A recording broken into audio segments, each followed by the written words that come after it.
So welcome back students to my video. और students, आज के इस वीडियो में हम जो चैप्टर पढ़ने जा रहे हैं वो है क्लास 11th का एक फिजिक्स का इंपॉर्टेंट सा चैप्टर है जो कि है मोशन इन स्ट्रेट लाइन। सो देखिए, आज हम लोग इस पर्सपेक्टिव से बात नहीं करना है कि भाई ये जेई में इंपॉर्टेंट है, ये नीट में इंपॉर्टेंट है, ये आपके एग्जाम में आएगा, इस पर्सपेक्टिव से नहीं। आज का हमारा जो पर्सपेक्टिव है जो कि हम लोग भाई इसमें क्या क्या डिस्कवर कर सकते हैं फिजिक्स में। आखिर फिजिक्स से एक तरीके से हम लोग फील लेने वाले हैं कि आखिर फिजिक्स होता क्या है। तो चलिए आज के इस चैप्टर को बिना किसी देरी के शुरू करते हैं। बस डिस्क्लेमर, अब देखिए चैप्टर पढ़ रहे हैं, जब फिजिक्स की फील लेंगे तो हमारे कहीं ना कहीं काम आएगा। तो काम कहाँ आने वाला है? काम आपको यहाँ पे आने वाला है, JEE, NEET, class 11, board, mid term, जो भी आपके उसमें काम आने वाला है। तो चलिए इसकी फील लेना शुरू करते हैं। सो चैप्टर के अंदर हम लोग बेसिकली दो टर्म से पहले, एक टर्म का नाम है काइनामेटिक्स, एक का टर्म का नाम है काइनामेटिक्स, एक का टर्म का नाम है डायनामिक्स। डायनामिक्स स्पेलिंग देख लीजिएगा। काइनामेटिक्स में क्या पढ़ते हैं हम लोग? इसमें हम लोग मोशन की स्टडी करते हैं, study of motion. Study of motion की मोशन क्या है, मोशन के बारे में हम लोग पढ़ेंगे। स्पीड हो गई आपकी, वेलोसिटी हो गई, और एक्सेलरेशन, ये सब हो गए, इन सब के बारे में। ठीक। डायनामिक्स में हम लोग क्या पढ़ते हैं? डायनामिक्स में हम पढ़ते हैं कॉजेस ऑफ मोशन। किसके बारे में पढ़ते हैं? कॉजेस ऑफ मोशन के बारे में, कि मोशन का आने में क्या कॉज है, इसके मतलब क्या वर्क, एनर्जी, इन सब के बारे में हम लोग पढ़ते हैं। सो ये आपके आती है काइनेमेटिक्स और डायनामिक्स के अंदर डिफरेंस। तो मैं इसे इरेज कर दे रहा हूँ। अब चलिए अपने चैप्टर को शुरू करते हैं बेसिकली फील की तरह से। सो मोशन इन स्ट्रेट लाइन का क्या मतलब है? मान लीजिए यहाँ पे एक आदमी अर्थ है, ठीक, ये है अर्थ, यहाँ पे एक ए आदमी नाम है, ए इसका नाम है, ठीक, और एक यहाँ पे है हम लोगों का, फॉर एग्जांपल ये है वीनस पे, मार्स बोले थे भाई, वीनस का तो टेम्परेचर ही दिमाग खराब कर देगा। मार्स पे एक एलियन बैठा हुआ है, ठीक, एक ऐसे मार्स पे एलियन बैठा हुआ है। तो बताइए यहाँ से अगर वो टेलीस्कोप लगा के देखेगा ए को टेलीस्कोप लगा के देखेगा तो उसे कैसा दिखेगा? ये हमारा अर्थ है, ये हमारा मार्स है, गैस करिए कैसा दिखेगा?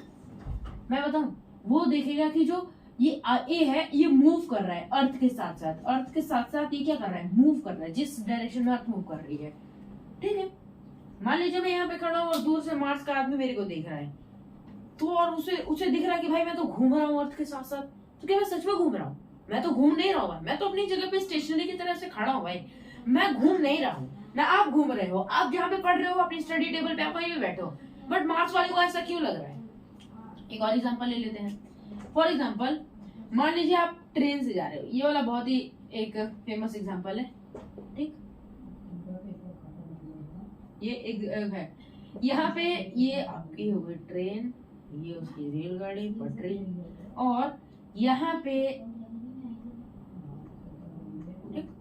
ये है एक पेड़ सही से बनाते हैं, ये है हमारा पेड़, ठीक। आप यहाँ से खिड़की से जब भी देख रहे हो ट्रेन ऐसे जा रही होती है, ट्रेन बहुत ही स्पीड में जा रही होती है, आप देखते हो भाई जो इतने बहुत सारे यहाँ पे एन नंबर ऑफ, मान लीजिए, चलो बेसिक में अब हो रहा है तो स्टैंडर्ड में ही घुस जाते हैं, एन नंबर ऑफ ट्रीज है, ठीक ना। तो आप जैसे जैसे आपकी ट्रेन जा रही है आप देख रहे हो पेड़ों को, भाई पेड़ ऐसे बगल से पीछे निकलते हुए, पीछे निकल जा रहे हैं, पीछे निकल जा रहे हैं, बल्कि आप तो अपनी जगह पे बैठे हो। तो कौन मोशन में? आप मोशन में हो कि ट्रेन की पेड़ में मोशन में है? कौन मोशन में है? वही अगर एक पेड़ में बैठा हुआ एक बंदर आपको देखेगा तो बोलेगा कि भाई वो मोशन में है, आपको बोलेगा मोशन में, आप बोल दोगे कि मैं मोशन में नहीं हूँ भाई, तू मोशन में है, आप आपस में भिड़ जाओगे, कहोगे नहीं तू मोशन में, नहीं तू मोशन में। कौन मोशन में है? और सुनो, और जैसे कि आप कार से जा रहे हो, सेम एग्जांपल, कार से भी जा रहे हो तो भी आप देखोगे ऐसे ही हो रहा है। आखिर बात क्या है भाई? आखिर क्या है? ये सब आता है मोशन की वजह से। अब हम लोग पढ़ेंगे मोशन और रेस्ट के बारे में, कि आखिर कौन मोशन में है, कौन रेस्ट में है, आखिर मसला क्या है भाई, कौन मोशन में है, कौन रेस्ट में है। बात करते हैं मोशन की, ये एक इंट्रोडक्शन है भाई, बेसिक आज बातें होंगी। मोशन की बात करते हैं तो मोशन क्या होता है? बेसिकली बात की जाए मोशन में चेंज इन पोजीशन, 9th वाली वही definition, change in position with respect to time, time के साथ साथ अगर कोई ऑब्जेक्ट चेंज कर रहा है अपनी पोजीशन को, मोशन में कहलाया जाएगा। रेस्ट इसका जस्ट ऑपोजिट। अगर कोई भी ऑब्जेक्ट है, अगर वो अपनी position doesn't change its position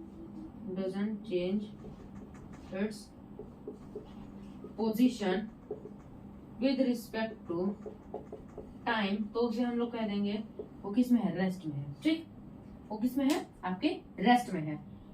मतलब कि अगर हम लोग देखा जाए तो एक आप देख रहे हो कि आप टाइम के साथ अपनी ट्रेन में जब आप बैठे तो आप टाइम के साथ, तो भाई टाइम हो गया 5:15, आप फॉर एग्जाम्पल 5:15 पे, 5:16 पे उसी जगह पे बैठे, 5:17 पे वही बैठे हो, आप अपनी पोजीशन नहीं चेंज कर रहे, मतलब क्या आप रेस्ट में हो। ओके ठीक। बंदर देख रहा है टाइम, कह रहा है कि भाई मैं भी उतने में हूँ, मैं भी अपनी पोजीशन नहीं चेंज किया, मैं पेड़ पे बैठा हूँ, मैं पेड़ पे बैठा हूँ। पर आप उसे कह रहे हो कि भाई तुम अपने उसमें आ गए हो, मोशन में आ गए, वो कह रहे हैं नहीं भाई तुम मोशन में आए हो। तो गलती किसकी है, गलती किसी की नहीं है, और ना ही सही है कोई, ना कोई गलत है ना कोई सही है। एक्चुअली बात ये है जो मोशन और रेस्ट है ये दोनों आपस में क्या है, एक रिलेटिव टर्म है, एक दूसरे के एक रिलेटिव टर्म है।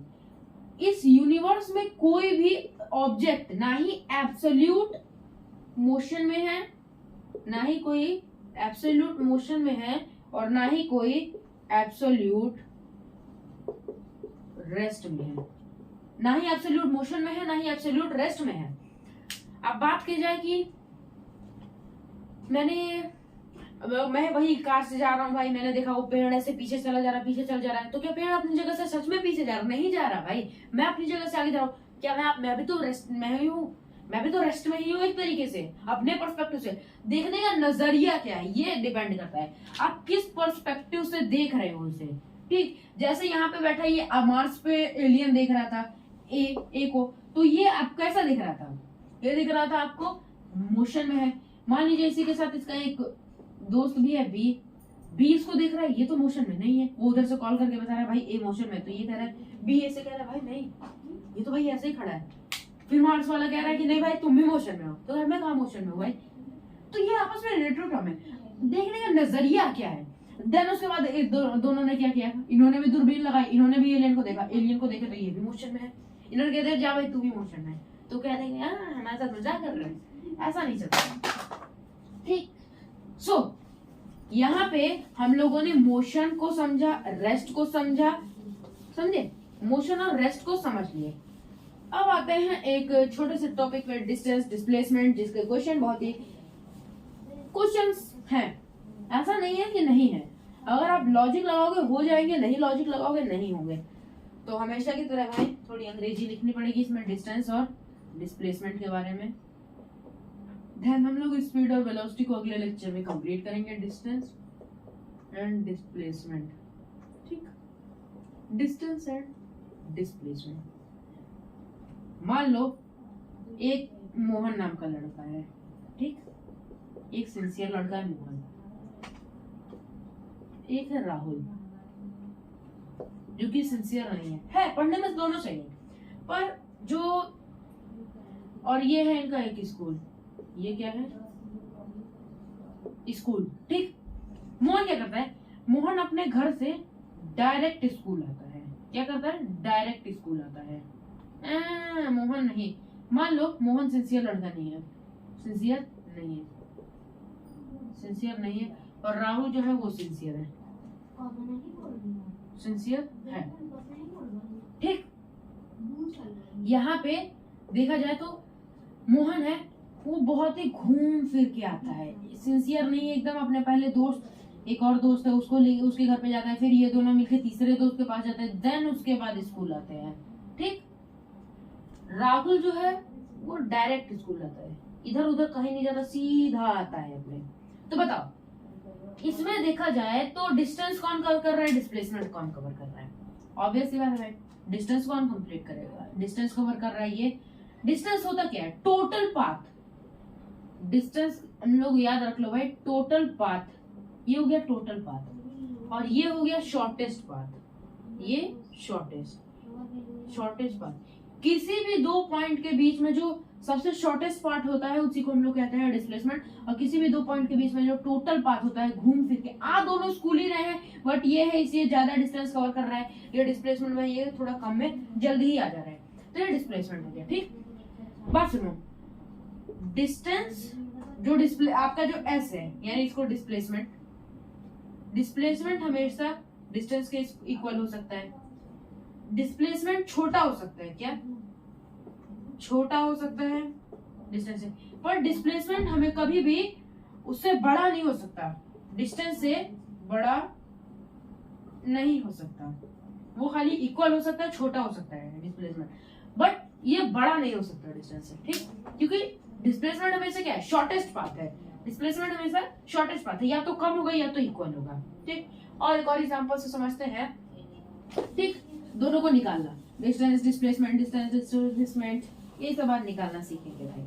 ठीक, और चलो न्यूमेरिकल्स, इसके न्यूमेरिकल के एक एग्जांपल दो तीन लगा देते हैं, तो उसके बाद ही हमारा आज का लेक्चर यहाँ पे हो जाएगा कंप्लीट। न्यूमेरिकल बेस एक अलग से अगर आप चाहोगे तो मैं उसके लिए लेक्चर ला दूंगा।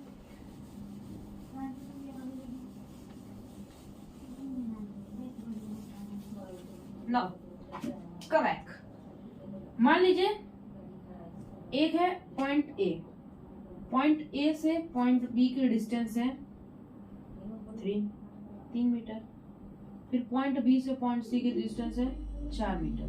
क्या है, पॉइंट सी से पॉइंट ये 4 मीटर है। सो हमसे पूछा है कि इसमें डिस्प्लेसमेंट बताओ और डिस्टेंस दोनों बताओ। ठीक, एक और पॉइंट है ए बी सी, ठीक, इन दोनों में बताओ डिस्टेंस और डिस्प्लेसमेंट बताओ, जल्दी वीडियो पॉज करो और खुद निकालो, बेसिक है, आराम से पता चल जाएगा। डिस्टेंस क्या होगा, पहले डिस्टेंस निकालते हैं, तो डिस्टेंस यहाँ पे 7 मीटर आ जाएगी आपकी, टोटल पाथ कवर, ये तो बेसिक है भाई, 3 मीटर प्लस 4 मीटर 7 मीटर हो गया। बात करते हैं डिस्प्लेसमेंट की, डिस्प्लेसमेंट की हो जाएगी यहाँ से, देखो डिस्प्लेसमेंट यानी हमें सी पे जाना है, ए से सी तक जाने वाला सबसे शॉर्टेस्ट पाथ क्या है, यहाँ से एक लाइन जोड़ो और पाइथागोरस टिप दो, पाइथागोरस। ठीक, एसी, एसी क्या हो जाएगा, AC is equal to AC का square is equal to A B plus B C का स्क्वायर अंडर रूट के अंदर। ए बी हो जाएगा 3 का स्क्वायर, डायरेक्टली बताओ 5 मीटर आएगा, 3 का स्क्वायर प्लस बी सी का स्क्वायर है 4 का स्क्वायर, ये हो जाएगा 9 16 25 5, हाँ यहाँ पे 25 लगेगा, ये हो गया 5, ये 5 मीटर आ गई। ठीक, ये हो गई आपकी डिस्टेंस और डिस्प्लेसमेंट। बात करते हैं यहाँ पे बताओ डिस्टेंस और डिस्प्लेसमेंट क्या होगी, इसको आप होमवर्क में करना। ठीक, डिस्टेंस और डिस्प्लेसमेंट ये आपको होमवर्क में है, ये आप करो, बहुत ही आसान है, एकदम से हो जाएगा। हिंट दे दो, जितनी डिस्टेंस आएगी उतनी डिस्प्लेसमेंट आएगी। एक सेकंड, मैंने तो यहाँ पे कुछ दिया ही नहीं। चलो मान लेते हैं 15 मीटर और ये है 21 मीटर। ठीक, डिस्टेंस डिस्प्लेसमेंट निकालो। सो आज के इस लेक्चर में बस इतना ही, मिलते हैं आपसे अगले लेक्चर में, तब तक के लिए बाय। चैनल को लाइक, शेयर कीजिए, सब्सक्राइब कीजिए।